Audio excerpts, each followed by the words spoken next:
So I want to tell you guys, I want to share this story how I came up with my candle factory, okay?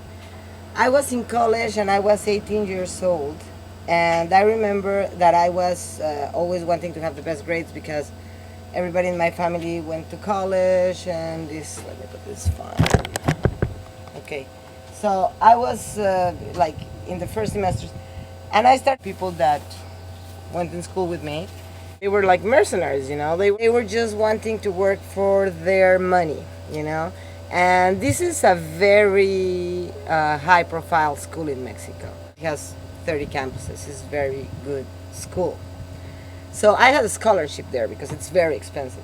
The thing is that um, I wanted not to be like that. I was struggling because I started seeing that my creativity and everything that I used to be like as a child, like more sensitive and receiving information and everything, that was being blocked in a way, you know. So one day I got very desperate and I said, oh my God, like they're trying to like feed my mind but not my soul, you know. I was like in a box where everything was technology and because it's like high end, all the new information, the best, you know, everything.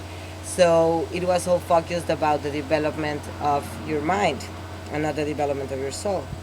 So I was crying that day and I had a dream. I had a dream. I asked God that night. I said, God, can you please help me because I don't want to be a mercenary. You know, I remember very well. I said I don't want to be a mercenary. I was so like I didn't want to be a mercenary. I was struggling with that. So God always answers. This video is also about that God always answers your prayers if you really talk to Him.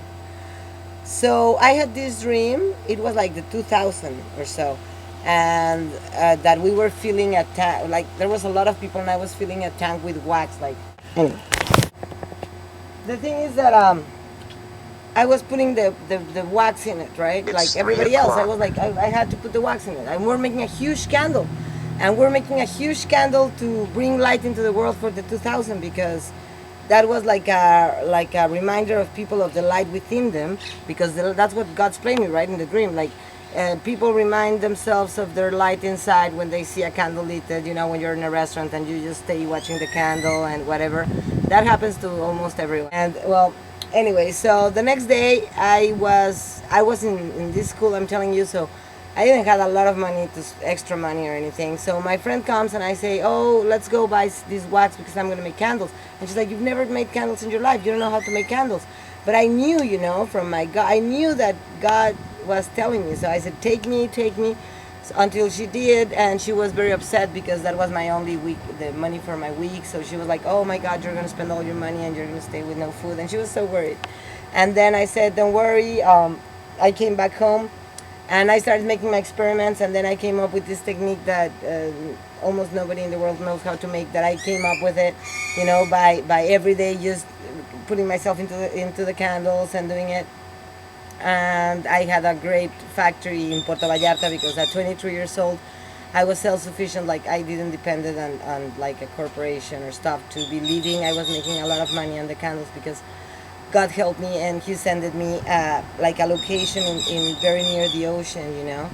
And so all the cruises came and they bought all my candles. I was like, every day I had no candles to sell and I made like 50 candles a day. So then, well, you know, I just want to share this with you, you know, how God is so great.